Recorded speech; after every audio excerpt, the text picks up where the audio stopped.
ಇಲ್ಲಿ ಬಂದು ಯಾರು ಇಮ್ರಾನ್ ಪಾಷಾ ಅಂತ ಕೇಳಿ ಹೋದವ್ರಿಗೆ ಏನು ಉತ್ತರ ಕೊಡ್ತೀರಿ?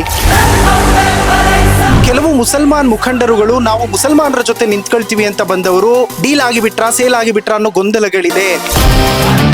ಶಾಮನೂರ್ ಶಿವಶಂಕರಪ್ಪ ಅವರ ಕುಟುಂಬ ಏನಿದೆ ಈ ಸತಿ ಅವ್ರ ಜೊತೆಗೆ ಕೆಲವರು ಮಾತ್ರ ಕಾಣಿಸ್ಕೊಂಡಿದ್ದಾರೆ. 500 ರೂಪಾಯಿ ನೋಟು ಒಂದ್ ಪ್ಲೇಟ್ ಬಿರಿಯಾನಿಗೆ ಮುಸಲ್ಮಾನರು ಸೇಲ್ ಆಗ್ಬಿಡ್ತಾರಂತೆ. ಅದು ಒಂದ್ಸತಿ ತಿಂದ್ರೆ ಮುಗೀತು ಕತೆ, ಅದು ಅವ್ರಿಗೂ ಗೊತ್ತು. ನಮ್ಮ ಮುಸಲ್ಮಾನರೇನು ದುಡ್ಡು ಸಂಪಾದನೆ ಮಾಡಿಲ್ಲ, ಆದ್ರೆ ಅವ್ರದ್ದು ಇಮಾನ್ ಇದೆ ಅಲ್ವಾ, ಅದು ಬಹಳ ಸ್ಟ್ರಾಂಗ್ ಇದೆ. ಆ ಇಮಾನ್ ಖರೀದಿ ಮಾಡಕ್ಕೆ ಯಾರ ಕೈಲೂ ಸಾಧ್ಯ ಇಲ್ಲ. ಉಗ್ರಪ್ಪ ಅವರು ಹೇಳ್ತಾ ಇದ್ರು ಸಾಮರ್ಥ್ಯನ ಬೆಳೆಸ್ಕೊಳ್ಳಿ ಆಮೇಲೆ ಟಿಕೆಟ್ ಕೇಳಿ ಅಂತ. ಸಾಮರ್ಥ್ಯ ಇಲ್ವಾ ಸರ್ ಮುಸಲ್ಮಾನರಲ್ಲಿ? ತುಳಿತಾನೆ ಹೋಗ್ತಾ ಇದ್ರೆ ಅದ್ ಹೆಂಗೆ ನಮ್ಮ ಸಮುದಾಯ ಮೇಲೆ ಬರುತ್ತೆ? ಕೈ ಕಟ್ಕೊಂಡೇ ನಿಂತ್ಕೊಂಡಿರ್ಬೇಕು. ಸರ್, ಸಮರ್ಥಗಿಂತ ಸಮರ್ಥರು ಮುಸ್ಲಿಂ ಕಮ್ಯುನಿಟಿಯಲ್ಲಿ ಯಾರು ಕೂಡ ಇರ್ಲಿಲ್ವಾ ಅಖಾಡದಲ್ಲಿ ಇಳಿಯೋದಕ್ಕೆ ಅಂತ? ಎದ್ರು ಅದಕ್ಕೋಸ್ಕರ ಅಲ್ವಾ ಕೇಳಿದ್ದು, ಜಮೀರಣ್ಣ ಅವರು ಅದಕ್ಕೆ ಕೇಳಿದ್ದು.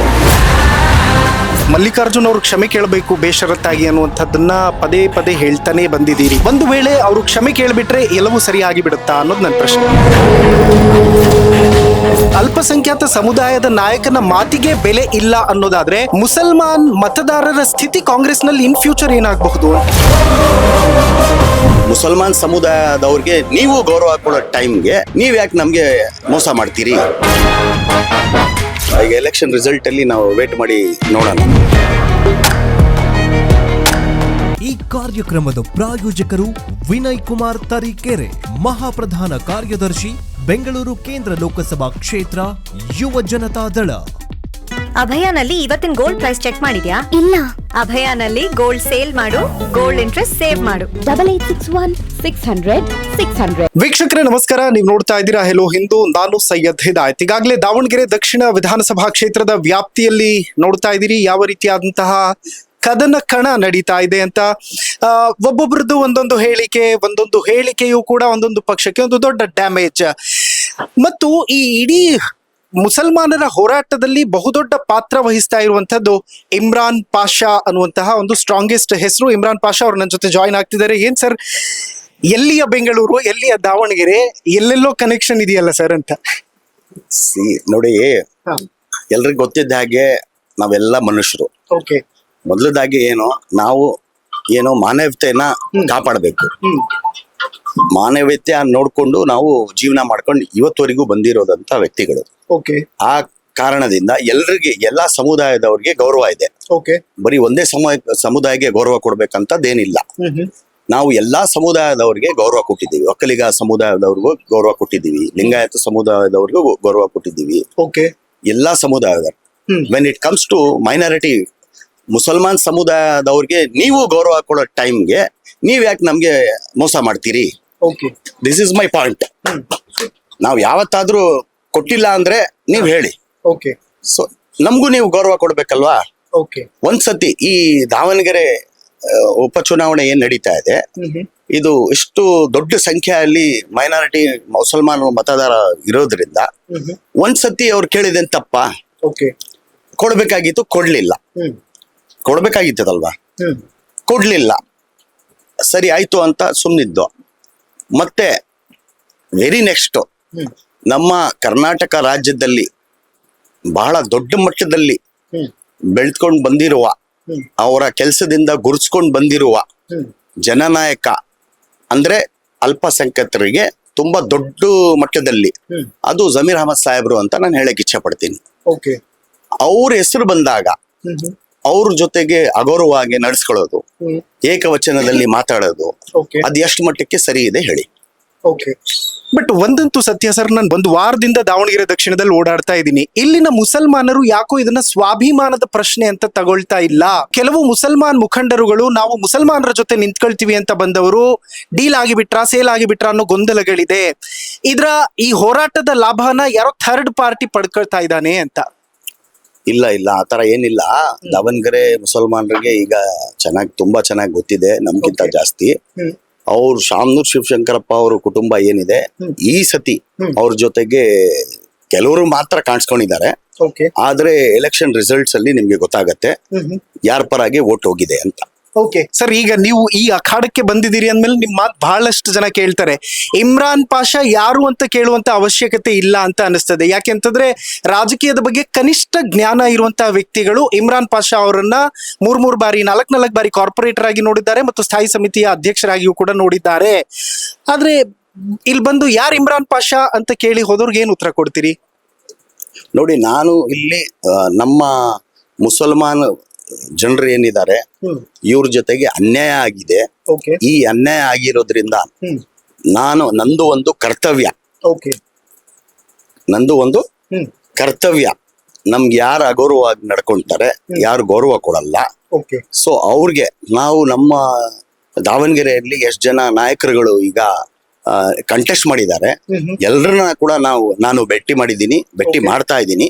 ಸೊ ನಮ್ಮಲ್ಲಿ ಯಾರಿಗ ನಾವು ಒಬ್ರಿಗೆ ನಾವು ಡಿಸೈಡ್ ಮಾಡೋಣ ಅಂತ ಚರ್ಚೆ ನಡೆಸ್ಕೊಂಡು ಬಂದಿದ್ದೀವಿ. ಏನಂತ ಡಿಸೈಡ್ ಮಾಡ್ತಿದ್ದಾರೆ ಸರ್? ಯಾಕೆಂತಂದ್ರೆ ನನಗೆ ಒಬ್ರು ಡೆಲ್ಲಿಯಿಂದ ಸೀನಿಯರ್ MP ಒಬ್ರು ಹೇಳ್ತಾ ಇದ್ರು, ಒಂದು ವೇಳೆ ಈ ಬಾರಿ ದಾವಣಗೆರೆ ದಕ್ಷಿಣದ ಜನ ಒಂದು ದೃಢ ನಿರ್ಧಾರ ಮಾಡಿಲ್ಲ ಅಂತಂದ್ರೆ ನಾಳೆ ದಿನ ಕರ್ನಾಟಕದ ಬೇರೆ ಬೇರೆ ಜಿಲ್ಲೆಯಲ್ಲಿರುವಂತಹ ಮುಸಲ್ಮಾನರಿಗೆ ಮುಖ ಇರೋದಿಲ್ಲ. ಇಷ್ಟು ದೊಡ್ಡ ಪ್ರಮಾಣದಲ್ಲಿ ಹೋರಾಟ ಮಾಡಿದವ್ರನ್ನ ಸೀರಿಯಸ್ ಆಗಿ ತಗೊಳ್ಳೋದನ್ನ ಸ್ಟಾಪ್ ಮಾಡಿಬಿಡ್ತಾರೆ ಜನ, ಒಂದು ವೇಳೆ ಈ ಬಾರಿ ರಿಸಲ್ಟ್ ಸರಿಯಾದ ರೀತಿಯಲ್ಲಿ ಬರ್ಲಿಲ್ಲ ಅಂತಂದ್ರೆ. ಇದನ್ನ ಹೇಗೆ ಕನ್ವೆ ಮಾಡ್ತೀರಿ ಜನಕ್ಕೆ? ನೋಡಿ, ಇದೇನು ಸ್ಟೇಟ್ ಎಲೆಕ್ಷನ್ ಇಲ್ಲ, ಇದ್ರಲ್ಲಿ ಯಾವ್ದು ಪರಿಣಾಮ ಬೀಳಲ್ಲ. Okay, by election 1 seat 2 seat ನಡೀತಾ ಇದೆ ಅಷ್ಟೇ. Davanagere 1 seat, Bagalkot 1 seat. So ಅದಕ್ಕೆ ಅಷ್ಟು ದೊಡ್ಡ ಮಟ್ಟದಲ್ಲಿ ಯಾರು ಅಷ್ಟೊಂದು ಸೀರಿಯಸ್ ತಗೊಳಕ್ ಹೋಗಲ್ಲ. That is secondary. Okay, but Davanagere ಮುಸಲ್ಮಾನರು ಇದೊಂದು ಸ್ವಾಭಿಮಾನದ ಹೋರಾಟ ಅಂತ ಡೇ 1 ಇಂದನೂ ಹೇಳ್ತಾ ಇದ್ರು. ಹಾಗಿದ್ರೆ ಈ ಹೋರಾಟಕ್ಕೆ ಬೆಲೆನೇ ಇಲ್ವಾ ಅಂತ? ಬೆಲೆ ಕೊಡ್ತಾ ಇದಾರಲ್ವಾ. ಈಗ ಎಲೆಕ್ಷನ್ ರಿಸಲ್ಟ್ ಅಲ್ಲಿ ನಾವು ವೇಟ್ ಮಾಡಿ ನೋಡೋಣ.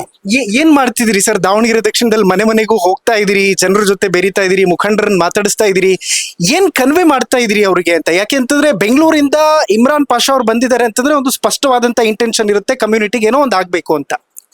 ನಾನ್ ಎಲ್ಲೆಲ್ಲಿ ಹೋಗ್ತಾ ಇದ್ದೀನಿ, ನಾನ್ ಹೇಳೋದ್ ಮುಂಚೆನೆ ಅವ್ರ ಮನ್ಸಲ್ಲಿ ಏನಿದೆ ಅಂತ ಅವರೇ ಬಿಚ್ಚಿ ಹೇಳ್ತಾ ಇದ್ದಾರೆ. ಓಕೆ, ಸೊ ನೀವು ಅಷ್ಟು ದೂರದಿಂದ ಇಲ್ಲಿವರೆಗೂ ಬಂದಿದ್ದೀರಾ ಅಂದ್ರೆ ನಮ್ಗೂ ಖುಷಿ ಆಗ್ತಾ ಇದೆ, ನಮ್ಗೆ ಶಕ್ತಿ ತುಂಬದಂಗ್ ಕಾಣ್ತಾ ಇದೆ. ಸೊ ನಾವು ನಿಮ್ಗೆ ಎಷ್ಟು ಯಾವ ಮಟ್ಟದಲ್ಲಿ ನಿಮ್ಗೆ ನಾವು ಸ್ವಾಗತಿಸ್ಬೇಕು, ಮತ್ತೆ ನಿಮ್ಮನ್ನ ನಾವು ಯಾವ ರೀತಿ ಧನ್ಯವಾದ ಹೇಳ್ಬೇಕಂತ ನಮ್ಗೆ ಅರ್ಥ ಆಗ್ತಾ ಇಲ್ಲ ಅಂತ ಅಷ್ಟೊಂದು ಖುಷಿ ಪಡ್ತಾ ಇದ್ದಾರೆ. ಓಕೆ, ಬಟ್ ಜಮೀರ್ ಅಹಮದ್ ಅವರ ಒಂದು ವಿಚಾರನ ಮೆಚ್ಕೊಳ್ಳೇಬೇಕು ಸರ್. ಯಾಕೆಂತಂದ್ರೆ ತಮ್ಮ ಸಮುದಾಯಕ್ಕೆ ಟಿಕೆಟ್ ಕೇಳೋದು ತಪ್ಪಂತೂ ಅಲ್ಲ, ಅದು ಅವರ ಹಕ್ಕು, ರಾಜಕೀಯ ಪ್ರಾತಿನಿಧ್ಯ ಸಿಗ್ಬೇಕಾಗಿರುವಂತಹದ್ದು ಹಕ್ಕು. ಬಟ್ ಈ ಸಮುದಾಯವೂ ಕೂಡ ಅದೇ ರೀತಿಯಾಗಿ ಅವ್ರ ಜೊತೆಯಾಗಿ ನಿಲ್ಲುತ್ತಾ ಅಂತ? ಯಾಕೆಂತಂದ್ರೆ ಈಗ ಜಮೀರ್ ಅಹಮದ್ ಏಕಾಂಗಿಯಾಗಿ ಬಿಟ್ರ ಅನ್ನೋ ಪ್ರಶ್ನೆ ಕಾಡ್ತಾ ಇದೆ. ಅವ್ರಲ್ಲಿ ಯಾರೋ ರಿಜ್ವಾನ್ ಅರ್ಷದ್ ಬರ್ತಾರೆ, ಸಲೀಂ ಅಹಮದ್ ಬರ್ತಾರೆ, ಮತ್ತೊಬ್ರು ಬರ್ತಾರೆ, ಯಾರೋ ನಾನ್ ಮುಸ್ಲಿಂ ಮುಖಂಡ ಅಂತಾರೆ. ಜಮೀರ್ ಅಹಮದ್ ಅವರನ್ನ ತುಳಿದು ತಾನು ಬೆಳಿಬೇಕು ಅನ್ನುವಂತಹ ಹಪಹಪಿ ಇರುವಂತವ್ರು ಈ ಸನ್ನಿವೇಶನ ಯೂಸ್ ಮಾಡ್ಕೊಳ್ತಿದಾರಾ ಅಂತ? ಇಲ್ಲ, ಅವರೆಲ್ಲ ಕಾಂಗ್ರೆಸ್ ಪಕ್ಷದಲ್ಲಿ ಶಾಸಕರಾಗಿದ್ದಾರೆ. ಸೊ ಹೈಕಮಾಂಡು ಯಾರ್ಯಾರು ಗೆದ್ದಿ ಬಂದಿದ್ದಾರೆ, ಸೊ ಎಲ್ರನ್ನ ಕಾನ್ಫಿಡೆನ್ಸ್ ತಗೊಂಡು ಎಲೆಕ್ಷನ್ ಮಾಡ್ಬೇಕಂತ ಅವ್ರದ್ದೇ ಒಂದು ಸ್ಟ್ರಾಟಜಿಯಲ್ಲಿ ಅವರು ಕೆಲಸ ಮಾಡ್ತಾ ಇದ್ದಾರೆ. ಅವ್ರದ್ದು ಕರ್ತವ್ಯ ಅವ್ರು ಮಾಡ್ತಾ ಇದ್ದಾರೆ. ಸರ್, ಜಮೀರ್ ಅಹಮದ್ ಅವರನ್ನ ಬಹುದೊಡ್ಡ ನಾಯಕ ಅಂತ ಈ ರಾಜ್ಯದ ಮುಸಲ್ಮಾನರು ಕನ್ಸಿಡರ್ ಮಾಡ್ತಾರೆ. ನಾಟ್ ಓನ್ಲಿ ಮುಸಲ್ಮಾನರು, ಎಲ್ಲರೂ ಕೂಡ ಕನ್ಸಿಡರ್ ಮಾಡ್ತಾರೆ. ಒಬ್ಬ ಅಲ್ಪಸಂಖ್ಯಾತ ಸಮುದಾಯದ ನಾಯಕನ ಮಾತಿಗೆ ಬೆಲೆ ಇಲ್ಲ ಅನ್ನೋದಾದ್ರೆ ಮುಸಲ್ಮಾನ್ ಮತದಾರರ ಸ್ಥಿತಿ ಕಾಂಗ್ರೆಸ್ನಲ್ಲಿ ಇನ್ ಫ್ಯೂಚರ್ ಏನಾಗಬಹುದು ಅಂತ? ಈ ತರ ಇದ್ರೆ ಎಫೆಕ್ಟ್ ಆಗತ್ತೆ.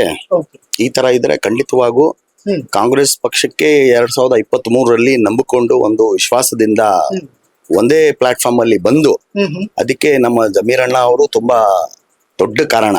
ಅವ್ರು ಎಷ್ಟು ಹೋರಾಟ ಮಾಡಿದ್ದಾರೆ, ಮತ್ತೆ ಎಷ್ಟು ಕರ್ನಾಟಕ ಜಿಲ್ಲೆಗಳಲ್ಲಿ ಎಲ್ಲರನ್ನ ಕರೆಸಿ ಎಲ್ಲ ಉಲಮಾ ಇಕ್ರಾಮ್ನ ಮಾತಾಡಿ ದೊಡ್ಡವ್ರಿಗೆ ಚಿಕ್ಕವ್ರಿಗೆ ಎಲ್ಲರ ಕಾನ್ಫಿಡೆನ್ಸ್ ತಗೊಂಡು ಈ ಬಾರಿ ನಾವು ಯಾವುದೇ ಕಾರಣಕ್ಕೂ ಕಾಂಗ್ರೆಸ್ ಪಕ್ಷ ಅಧಿಕಾರಕ್ಕೆ ತರಬೇಕಂತ ಅವರು ಎಷ್ಟು ಶ್ರಮ ಪಟ್ಟಿ ಕೆಲಸ ಮಾಡಿದ್ದಾರೆ ಅಂದ್ರೆ ಅದಕ್ಕೆ ರಿಸಲ್ಟ್ ಕೂಡ ಅದೇ ರೀತಿ 2023ರಲ್ಲಿ ಬಂದಿದೆ.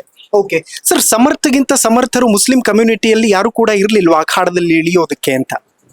ಇದ್ರು, ಅದಕ್ಕೋಸ್ಕರ ಅಲ್ವಾ ಕೇಳಿದ್ದು ಜಮೀರಣ್ಣ ಅವರು, ಅದಕ್ಕೆ ಕೇಳಿದ್ದು.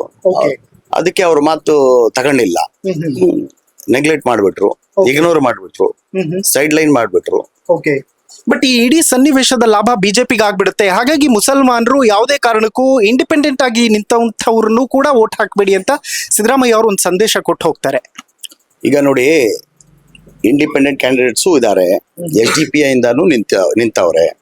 ಸೊ ಈಗ ಎಲ್ರು ಚರ್ಚೆ ಮಾಡ್ತಾ ಇದ್ದಾರೆ. ನಾವ್ ಎಲ್ರು ಎಲ್ಲಾ ಸೇರಿ ಯಾರಾದ್ರೂ ಒಬ್ಬರನ್ನ ನಾವು ಅಖಾಡೆಗಿಳಿಸ್ಬೇಕು, ಒಬ್ಬನಿಗೆ ನಾವು ಫೇವರ್ ಮಾಡಬೇಕು ವೋಟಿಂಗ್ಗೆ ಅಂತ.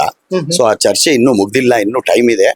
ಸೊ ಇನ್ನೂ 2-3 ದಿವಸದಲ್ಲಿ ಅದು ತೀರ್ಮಾನ ಆಗತ್ತೆ. ಮುಖಂಡರುಗಳು ಎಲ್ಲ ಚರ್ಚೆ ಮಾಡ್ತಾ ಇದ್ದಾರೆ, ತೀರ್ಮಾನ ಆಗತ್ತೆ. ಬಟ್ ಒಂದಂತೂ ಸತ್ಯ ಸರ್, ದಾವಣಗೆರೆ ದಕ್ಷಿಣದಲ್ಲಿರುವಂತಹ ಜನ ಇದನ್ನ ಎಷ್ಟು ಸೀರಿಯಸ್ ಆಗಿ ತಗೊಂಡಿದಾರೋ ನನಗಂತೂ ಗೊತ್ತಿಲ್ಲ. ಆದ್ರೆ ದಾವಣಗೆರೆಯ ಹೊರಗಡೆ ಇರುವಂತಹ ಮುಸಲ್ಮಾನರು ಇದನ್ನ ತುಂಬಾ ಸೀರಿಯಸ್ ಆಗಿ ಕನ್ಸಿಡರ್ ಮಾಡಿದ್ದಾರೆ. ಇನ್ಫ್ಯಾಕ್ಟ್ ಬೆಂಗಳೂರಿನ ಆಸ್ಪೆಕ್ಟ್ ಅಲ್ಲಿ ನೀವು ಈ ಚರ್ಚೆಯ ಬಗ್ಗೆ ಮಾತಾಡೋದಾದ್ರೆ ಹೇಗೆ ಜಸ್ಟಿಫೈ ಮಾಡ್ತೀರಿ ದಾವಣಗೆರೆಯ ಇಡೀ ಸನ್ನಿವೇಶನ? ಈಗ ನೋಡ್ತಾ ಇದ್ದಾರೆ, ನಿಮ್ ತರ ಮಾಧ್ಯಮನವ್ರು ಇದ್ದಾರೆ, ನಿಮ್ ಚಾನೆಲ್ ಇದೆ, ತುಂಬಾ ಮಾಧ್ಯಮನವರು ದಾವಣಗೆರೆಯಲ್ಲಿ ಲೋಕಲ್ ಅಲ್ಲಿ ಏನ್ ನಡೀತಾ ಇದೆ ಅಂತ, ಪರ ಎಷ್ಟಿದೆ, ವಿರೋಧ ಎಷ್ಟಿದೆ, ಯಾವ ರೀತಿ ಜನ ಬೇಸರ ಆಗಿ ಹೋಗವ್ರೆ, ಯಾರ ಜೊತೆಗೆ ಫೇವರ್ ಆಗಿ ನಿಂತವ್ರೆ, ಯಾರ ಜೊತೆಗೆ ಸುಮ್ನೆ ಹೆಸರಿಗೋಸ್ಕರ ಅವರವರ ಒಂದು ಸ್ಥಾನಮಾನ ಎಲ್ಲ ಉಳಿಸ್ಕೊಳಕ್ಕೆ, ತೋರ್ಸ್ಕೊಳಕ್ಕೆ ಕೆಲವರು ಮಲ್ಲಿಕಾರ್ಜುನ್ ಅವ್ರ ಜೊತೆಗೆ ಇದ್ದಾರೆ. ಸೊ ಅವೆಲ್ಲ ನಿಮ್ಮ ಮಾಧ್ಯಮ ಥ್ರೂ ನೋಡ್ತಾ ಇದ್ದಾರೆ ಜನ, ಮತ್ತೆ ಸೋಷಿಯಲ್ ಮೀಡಿಯಾ ಥ್ರೂನು ಒಂದಷ್ಟು ಮೆಸೇಜ್ ಕೂಡ ಹೋಗ್ತಾ ಇದೆ.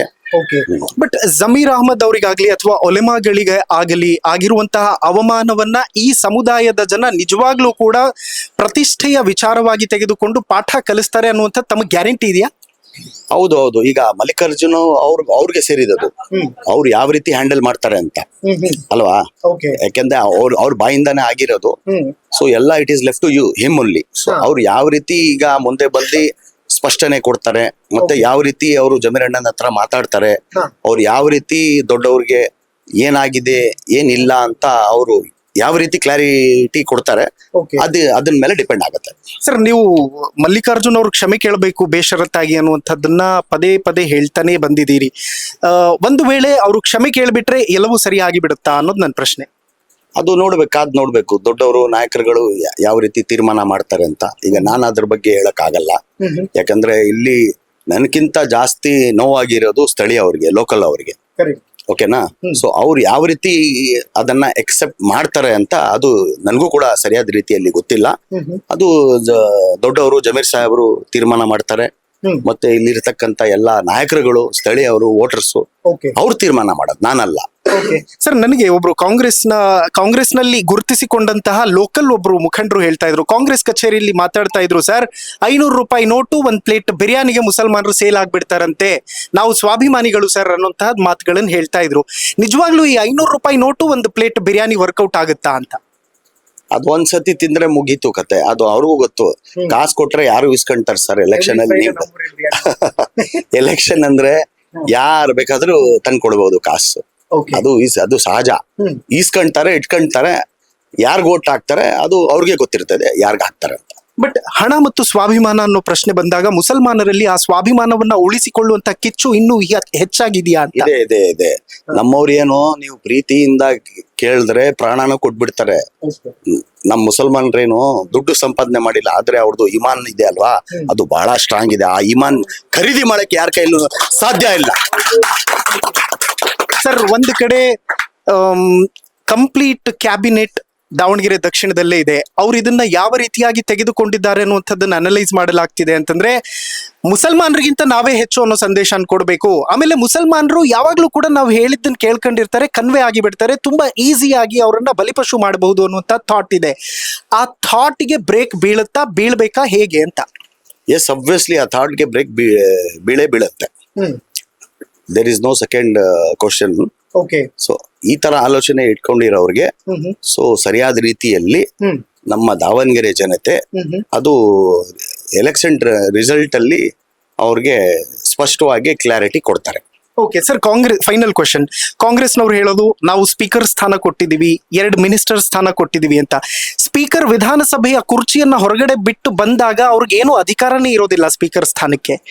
ಮತ್ತು ಇದನ್ನೆಲ್ಲ ಹೇಗ್ ನೋಡ್ತೀರಿ ನೀವು ಅಂತ? ಯಾಕೆಂತಂದ್ರೆ 224 ಶಾಸಕರ ಪೈಕಿ 13% ಮುಸಲ್ಮಾನರಿದ್ದಾರೆ ಈ ರಾಜ್ಯದಲ್ಲಿ ಅಂತಂದ್ರೆ ಅಟ್ಲೀಸ್ಟ್ 13 ಜನ ಆದ್ರೂ ವಿಧಾನಸೌಧದ ಒಳಗಡೆ ಇರ್ಬೇಕಾಗಿತ್ತು. ಇವ್ರು ಟಿಕೆಟ್ ಕೊಟ್ಟಿದ್ದೆ 15 ಜನಕ್ಕೆ. ಆಮೇಲೆ ಬಿಜೆಪಿ ಕೊಟ್ಟು ಬಿಡುತ್ತಾ ಅಂತ ಪ್ರಶ್ನೆ ಮಾಡ್ತಾ ಇರ್ತಾರೆ. ಬಿಜೆಪಿ ಕೊಡಲ್ಲ ಅನ್ನೋ ಕಾರಣಕ್ಕೆ ಮುಸಲ್ಮಾನರು ಇವ್ರ ಜೊತೆ ನಿಂತಿರೋದು. ಇದನ್ನ ಹೇಗೆ ಕ್ಲಿಯರಿಫೈ ಮಾಡ್ತೀರಿ ಅಂತ? ನೋಡಿ, ಫಾರ್ ಎಕ್ಸಾಂಪಲ್ 2023 ಅಲ್ಲಿ 2023 ಚುನಾವಣೆ ಆಯ್ತು. ಆ ಚುನಾವಣೆಯಲ್ಲಿ ಈಗ ಬೈ ಎಲೆಕ್ಷನ್ ಕೂಡ ಬಂದಿದೆ. ಸೊ ಜಮೀರ್ ಅಹಮದ್ ಸಾಹೇಬ್ರಿಗೆ ನಂಬಿಕೊಂಡು ಅವರ ಒಂದು ಕಾನ್ಫಿಡೆನ್ಸ್ ಅಲ್ಲಿ ಶಿಗ್ಗಾವ್ ಹೌದು Yasir Pathan present chief minister ಆಗಿದ್ರು. ಅವರ ಮಗನಿಗೆ ಜಮೀರ್ ಅಣ್ಣ ಅವರು ನಿಂತ್ಕೊಂಡು ಇವ್ರಿಗೆ ಟಿಕೆಟ್ ಕೊಡಿ ಅಂತ ಕೇಳ್ಕೊಂಡು ಯಾವ ರೀತಿ ಅವ್ರು ಟಿಕೆಟ್ ತಕೊಂಡ್ರು ಅದೇ ರೀತಿ ಅವ್ರನ್ನ ಗೆಲ್ಸಿ ತೋರ್ಸಿದ್ರು ಇಲ್ಲ. ಸೊ ಅದಕ್ಕೆ ನೀವು ಟಿಕೆಟ್ ಕೊಟ್ರೆ ತಾನೇ ಮುಸಲ್ಮಾನರಿಗೆ ಅವ್ರ ಮುಂದೆ ಬರಕ್ಕಾಗ ಸಾಧ್ಯ. ಸೋಷಲಿ ಎಜುಕೇಶನಲಿ ಹೆಂಗೆ ಮೇಲೆ ಬರ್ಬೇಕು? ತುಳಿತಾನೆ ಹೋಗ್ತಾ ಇದ್ರೆ ಅದ್ ಹೆಂಗೆ ನಮ್ಮ ಸಮುದಾಯ ಮೇಲೆ ಬರುತ್ತೆ? ಕೈ ಕಟ್ಕೊಂಡೇ ನಿಂತ್ಕೊಂಡಿರ್ಬೇಕು. ನಿಮ್ ಪಕ್ಷಕ್ಕೆ ಅಧಿಕಾರ ಬೇಕಂದ್ರೆ ಮುಸಲ್ಮಾನ ಓಟ್ ಬೇಕು. ನಿಮ್ ಪಕ್ಷ ದೊಡ್ಡ ಮಟ್ಟದಲ್ಲಿ ನಾವೇ ಮುಖ್ಯಮಂತ್ರಿ ಇರ್ಬೇಕು, ನಾವೇ DCM ಇರ್ಬೇಕು, ಈಗ ನಾವೇ ನಮ್ದೇ ಮಂತ್ರಿಗಳಿರ್ಬೇಕು, ನಮ್ದೇ ರಾಜ್ಯ ದರ್ಬಾರ ಎಲ್ಲ ಇರ್ಬೇಕು ಅಂತ ಎಲ್ಲ ನೀವು ಹೇಳ್ತೀರಿ. ಸೊ ಅದೇ ರೀತಿ ಮುಸಲ್ಮಾನರ ಓಟ್ ತಗತೀರಿ, ಪಡಿತೀರಿ. ಸೊ ರಿಸಲ್ಟ್ ಕೂಡ ನಿಮ್ಗೆ ಪಾಸಿಟಿವ್ ಆಗಿ ಬರುತ್ತೆ. ಬಟ್ ಮುಸಲ್ಮಾನರಿಗೆ ನೀವು ಟಿಕೆಟ್ ಕೊಡ್ಬೇಕು, ಮುಸಲ್ಮಾನರಿಗೆ ಬೆಳಿಬೇಕು ಅಂದ್ರೆ ನೀವು ಯೋಚನೆ ಮಾಡ್ತೀರಾ. ಏನ್ ಯೋಚನೆ ಮಾಡ್ತೀರಾ? ಅವ್ರು ಏನ್ ತಿಳ್ಕೊಂಡ್ಬಿಡ್ತಾರೆ, ಇವ್ರೇನ್ ತಿಳ್ಕೊಂಡ್ಬಿಡ್ತಾರೆ, ನಾವು ಇಷ್ಟು ಕೊಡೋದು ಬೇಡ, ನಾವು ಇಷ್ಟು ಕೊಡೋದು ಬೇಡ, ನಾವು ಅಷ್ಟು ಕೊಡೋದು ಬೇಡ ಅಂತ ನೀವು ತೀರ್ಮಾನ ಮಾಡಿ ಮುಸಲ್ಮಾನರಿಗೆ ಹಂಗೆ ತುಳ್ಕೊಂಡೇ ಬರ್ದಿಂದಿರ. Okay sir, final question. Ugrappa ಅವ್ರು ಹೇಳ್ತಾ ಇದ್ರು ಸಾಮರ್ಥ್ಯನ ಬೆಳೆಸ್ಕೊಳ್ಳಿ ಆಮೇಲೆ ಟಿಕೆಟ್ ಕೇಳಿ ಅಂತ. ಸಾಮರ್ಥ್ಯ ಇಲ್ವಾ ಸರ್ ಮುಸಲ್ಮಾನರಲ್ಲಿ? ಅದು ನಿಮ್ಗೆ ಗೊತ್ತಿದೆ ಇದೆಯೋ ಇಲ್ವಾ ಅಂತ. ಅವಾಗ್ಲಿಂದ ನಾನು ಇದನ್ನೇ ಹೇಳ್ಕೊಂಡ್ ಬರ್ತಾ ಇದ್ದೀನಿ ಅಲ್ವಾ. ತುಂಬಾ ಸಾಮರ್ಥ್ಯ ಇದೆ. ಏನ್ ಎಲ್ಲ ಬೇಕಾಗಿದೆ, ಒಂದ್ ಟ್ರೂ ಜೆಂಟಲ್ಮೆನ್, ಒಂದ್ ರಿಯಲ್ ಹ್ಯೂಮನ್ ಯಾವ ರೀತಿ ಬದುಕ್ಬೇಕು ಅಂತ ಹೇಳಿ ಅವೆಲ್ಲನೂ ಕೂಡ ನಮ್ಮ ಮುಸಲ್ಮಾನರು ಬಾಂಧವಗಳ ಹತ್ರ ಇದೆ. ನೀವು ಎಷ್ಟು ಯಾವ ರೀತಿ ಪ್ರೀತಿ ಕೊಡ್ತೀರೋ, ನೀವು ಎಷ್ಟು ರೆಸ್ಪೆಕ್ಟ್ ಕೊಡ್ತೀರೋ, ನೀವು ಯಾವ ರೀತಿ ಅವ್ರ ಜೊತೆಗೆ ನಡ್ಕೊಂತೀರೋ ಅದ್ರ ಮೇಲೆನೆ ಎಲ್ಲ ಡಿಪೆಂಡ್ ಆಗೋದು. Give respect and take respect. Davanagere ದಕ್ಷಿಣ ಕ್ಷೇತ್ರದ ಮುಸಲ್ಮಾನರಿಗೆ ನಿಮ್ ಕಡೆಯಿಂದ ಫೈನಲಿ ಏನ್ ಕನ್ವೆ ಮಾಡಿಸ್ತೀರಿ ಅಂತ? ಈಗ ನನ್ನ ಕಡೆಯಿಂದ ಏನಿಲ್ಲ, ಈಗ ಸ್ಥಳೀಯರು ಲೋಕಲ್ಸ್ ಇವ್ರು ತೀರ್ಮಾನ ಬೇಕಾಗಿರೋದು. ನಮ್ಗೆ ನೋವಾಗಿದೆ, ಅದಕ್ಕೆ ನಾವು ಬಂದಿದೀವಿ. ಈಗ ದೊಡ್ಡವರು ಜಮೀರಣ್ಣ ಅವರು ಏನ್ ತೀರ್ಮಾನ ಮಾಡ್ತಾರೆ ಅದು ನಾವು ನೋಡ್ಬೇಕು. ಅದ್ರ ಜೊತೆಗೆ ಈಗ ನಮ್ಮ ಲೀಡರ್ಸ್ಗಳು ಎಷ್ಟು ಜನ ಕ್ಯಾಂಡಿಡೇಟ್ಸ್ ನಿಂತ್ಕೊಂಡಿದ್ದಾರೆ ಅವ್ರದ್ದು ನಾವು ಅರ್ಥ ಮಾಡ್ಕೋಬೇಕು. ಸೊ ಇವ್ರು ನಮ್ಮ ಮುಖಂಡರುಗಳು ದಾವಣಗೆರೆ ಲೋಕಲ್ಸ್ ಫೈನಲಿ ಇವ್ರು ಏನ್ ತೀರ್ಮಾನ ಮಾಡ್ತಾರೆ ಅದೇನೆ ಫೈನಲ್. ನಾನ್ ತೀರ್ಮಾನ ಮಾಡೋದಲ್ಲ. ಈಗ ಪದೇ ಪದೇ ಮುಸಲ್ಮಾನರಿಗೆ ನಾವು ಸ್ಪೀಕರ್ ಕೊಟ್ಟಿದ್ದೀವಿ, ಇಷ್ಟು ಮಿನಿಸ್ಟರ್ ಕೊಟ್ಟಿದ್ದೀವಿ ಅಂತ ಹೇಳ್ತಾರಲ್ವಾ. ಮುಸಲ್ಮಾನರು ಓಟ್ ಕೊಟ್ಟಿದ್ದಕ್ಕೇನೆ ಅವ್ರು ಕೊಟ್ಟಿರೋದು. ಬಟ್ ನಾವು ಎಷ್ಟು ಪರ್ಸೆಂಟೇಜ್ ಓಟ್ ಕೊಟ್ಟಿದ್ದೀವಿ, ಕಾಂಗ್ರೆಸ್ ಸರ್ಕಾರ ಪಕ್ಷಕ್ಕೆ ಅಧಿಕಾರಕ್ಕೆ ಬರ್ಬೇಕಂದ್ರೆ ಅದೆಷ್ಟು ಪರ್ಸೆಂಟೇಜ್ ಸ್ಕೋರ್ ಆಗಿದೆ? 89% ಸ್ಕೋರ್ ಆಗಿದೆ. ಆ 89% ಕೊಟ್ಟಿರೋದು ಲೆಕ್ಕಾಚಾರ ಮಾಡಿದ್ರೆ ನಾವು ನಮ್ಗೆ ಅಷ್ಟು ಸೀಟು ಕೊಟ್ಟಿಲ್ಲ, ಅಷ್ಟು ಮಂತ್ರಿಗಳನ್ನು ಕೊಟ್ಟಿಲ್ಲಲ್ವಾ. ಎಷ್ಟಿದೆ ಅಲ್ಲಿ ನೀವು ಕೌಂಟ್ ಮಾಡಿ. Where is 89%. ಅಂಡ್ ಈಗ ಎಷ್ಟು ಜಮೀರ್ ಸಾಹೇಬ್ರಿಗೆ ಮಂತ್ರಿ ಕೊಟ್ಟವ್ರೆ, ಸ್ಪೀಕರ್ ಸಾಹೇಬ್ರಿಗೆ ನಮ್ಮ ಖಾದರ್ ಸಾಹೇಬ್ರಿಗೆ ಸ್ಪೀಕರ್ ರಹೀಮ್ ಖಾನ್ ಅವ್ರು ಕೊಟ್ಟವ್ರೆ. ನೀವೇ ಹೇಳಿ ಎಷ್ಟು ಜನ ಕೊಟ್ಬಿಟ್ಟವ್ರೆ? ಎನ್ ಎ ಹ್ಯಾರಿಸ್ ಸಾಹೇಬ್ರಿಗೆ ಚೇರ್ಮನ್ ಕೊಟ್ಟವ್ರ ಅಷ್ಟೇ. ಫೋನ್ ಕಾಲ್ಸ್ ಮುಖಾಂತರ ತುಂಬಾ ಜನ ನನ್ಗೆ ಕಾಂಟ್ಯಾಕ್ಟ್ ಮಾಡಿದ್ರು. ಸೊ ನಾನು ಅವ್ರಿಗೆ ಮಾತು ಕೊಟ್ಟಿದ್ದೆ ದಾವಣಗೆರೆಗೆ ಬರ್ತೀನಿ ಅಂತ. ಸೊ ನಾನು ನನ್ನ ಕೈಯಲ್ಲಿ ಆದಷ್ಟು ನಾನೇನು ಅಷ್ಟು ದೊಡ್ಡ ವ್ಯಕ್ತಿ ಅಲ್ಲ. ಆದ್ರೆ ಎಲ್ಲೋ ಒಂದ್ ಕಡೆ ನಮ್ಮ ಸಮುದಾಯದವರಿಗೆ ಅನ್ಯಾಯ ಆಗ್ತಾ ಇದೆ ಅಂದ್ರೆ ಅದು ದಾವಣಗೆರೆ ಇಲ್ಲ, ಅದು ಈ ರಾಜ್ಯದಲ್ಲಿ ಯಾವುದೇ ಮೂಲೆ ಇರ್ಬೋದು, ಅಲ್ಲಿನೂ ಕೂಡ ನಾನು ಹೋಗ್ಲಿಕ್ಕೆ ರೆಡಿ ಆಗಿರ್ತೀನಿ. Okay, thank you so much sir. ಬಹಳ ಖುಷಿ ಆಯ್ತು ಮಾತಾಡಿ. ನೋಡೋಣ ಜನ ಅದನ್ನ ಹೇಗೆ ಈ ವಿಶ್ವಾಸನ ಉಳಿಸ್ಕೋತಾರ ನನಗಂತೂ ಗೊತ್ತಿಲ್ಲ. Thank you so much. Okay sir, thank you, ನಮಸ್ತೆ.